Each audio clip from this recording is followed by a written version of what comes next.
Gnassingbé Eyadema, de son vrai nom Étienne Eyadema, est un homme politique togolais né le 26 décembre 1935 à Pierre dans la région de Kara au Togo.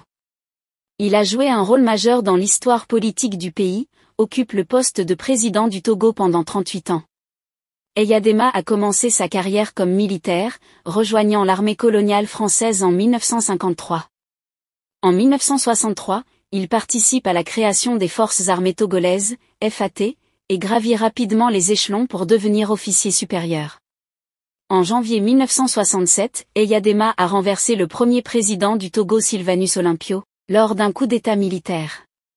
Il s'est autoproclamé président, et a commencé à gouverner le pays d'une manière autoritaire. Eyadema a instauré un régime politique basé sur le parti unique, et a restreint les libertés politiques et les droits de l'homme. Son règne a été marqué par des périodes d'instabilité politique, de répression contre l'opposition et les médias, ainsi que de corruption généralisée.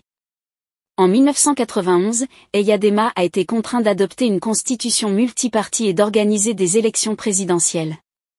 Cependant, il a remporté toutes les élections suivantes, suscitant des accusations de fraude et d'irrégularité électorale. Son parti politique, le Rassemblement du peuple togolais RPT, a également dominé le paysage politique togolais. En février 2005, Eyadema est décédé subitement, et son fils Faure Gnassingbé a été nommé président par l'armée.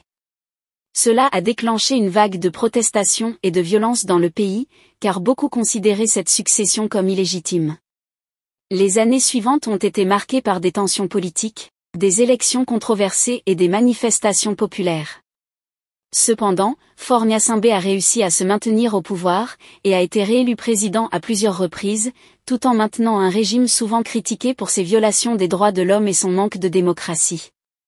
L'histoire Gnassingbé Eyadema est marquée par son ascension au pouvoir par la force, son règne autoritaire et sa prise en main du pays pendant de nombreuses décennies.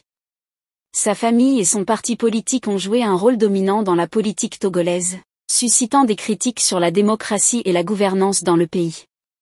Si ça vous a plu, n'hésitez pas à vous abonner et à cliquer sur la cloche de notification pour ne pas rater mes prochaines vidéos.